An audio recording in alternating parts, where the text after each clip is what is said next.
चलिए यार, मैं एटमॉस्फेयर टॉपिक को थोड़ा सा एक्सप्लेन कर देता हूँ, ठीक है। ATMOSPHERE,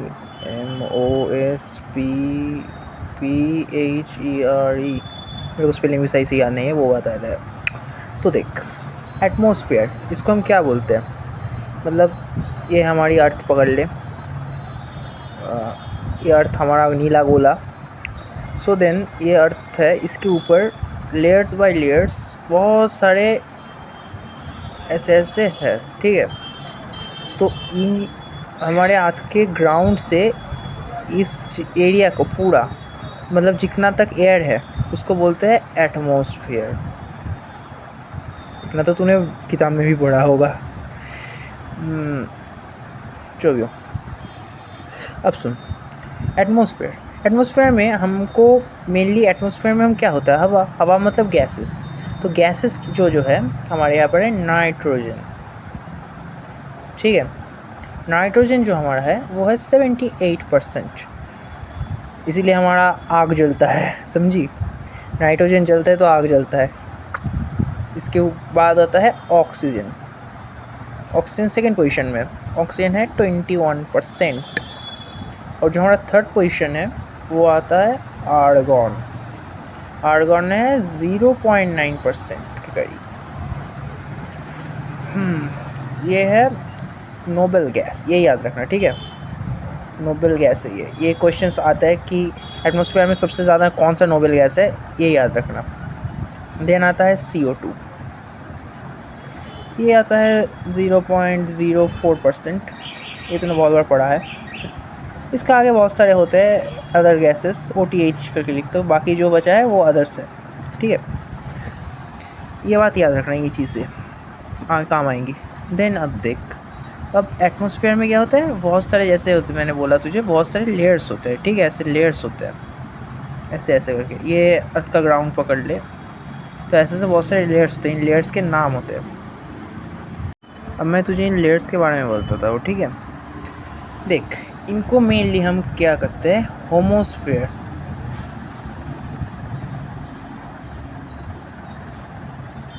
एंड हेटेरोस्फेयर,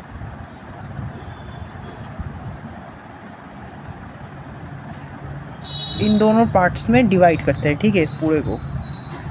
एंड देख, यहाँ पर अगर बोले तो होमोस्फेयर एंड हेटेरोस्फेयर, इन दोनों में से ये जो होता है, इसमें जो जो एलिमेंट्स होते हैं वो एलिमेंट्स सारे एकदम इक्वल क्वांटिटीज़ में होते हैं, इनमें इक्वल क्वांटिटीज़ में नहीं होते। आई मीन इन लोगों का डेंसिटी जो होता है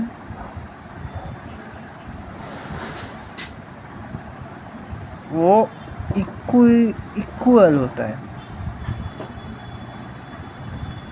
आई मीन इक्वल से इक्वल वर्ड सही नहीं है। डेंसिटी जो होता है वो हमारा बैलेंस्ड होता है, बैलेंस्ड।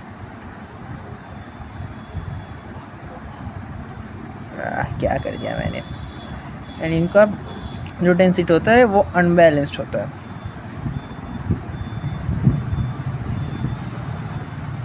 ठीक है। तो होमोस्फेयर एंड हेटेरोस्फेयर, इन दोनों में क्या क्या आता है। होमोस्फेयर में जो जो आता है, मैं होमो बोल के लिख रहा हूँ। होमोस्फेयर में मेरा आता है troposphere, POSPHERE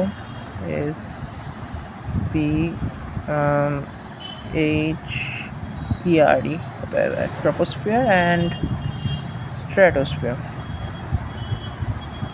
STRATOSPHERE, stratosphere. So ये जो होता है ट्रोपोस्फियर, ये होता है 0 to 18 किलोमीटर्स। और ये जो आता है वो 18 to 50 किलोमीटर्स तक होता है। 50 शायद तक, हाँ 50 किलोमीटर्स तक। ये होता है होमोस्फियर। हेटेरोस्फियर,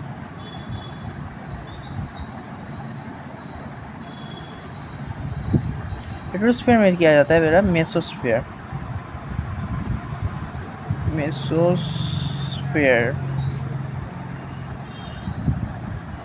मेसोस्फियर थोड़ा आता है 50 to 80 किलोमीटर्स, मेसोस्फियर।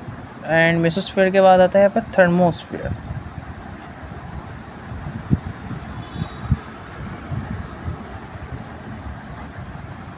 थर्मोस्फीयर तेरा आता है 80 to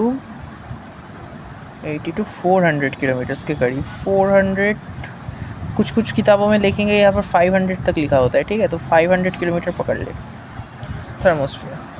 एंड जो लास्ट हमारा आता है वो है एक्सोस्फीयर, यहाँ पर ISS होता है, ठीक है। ISS वैसे इस स्टेज में आता है, इंटरनेशनल स्पेस स्टेशन, तुझे जरूर पता होगा, इस स्टेज में ISS होता है, ठीक है। ये पॉइंट नोट करके याद कर लेना क्योंकि क्वेश्चंस आते हैं यहाँ से। देन यहाँ पर हम आता है एक्सोस्फीयर, OSHPHERE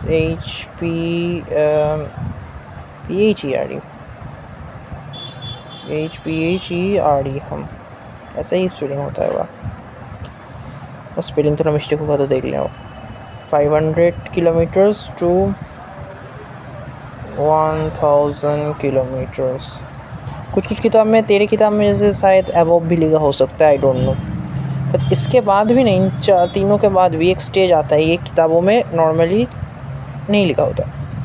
इसके बाद आता है हमारा मैग्नेटोस्फीयर।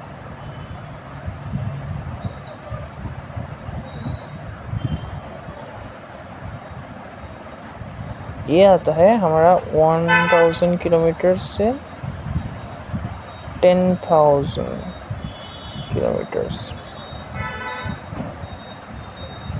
समझी ना। ये जो है अर्थ की मैग्नेटिक फील्ड, ये अर्थ पकड़ ले, या जो मैग्नेटिक फील्ड्स है इनके रेंज तक ये मैग्नेटोस्फीयर रहता है। ओके, सो ये था द एटमॉस्फेरिक बैलेंस, इतना ही था। एंड इसके आगे भी कुछ क्वेश्चंस है, वो मैं बाद में दे दूँगा।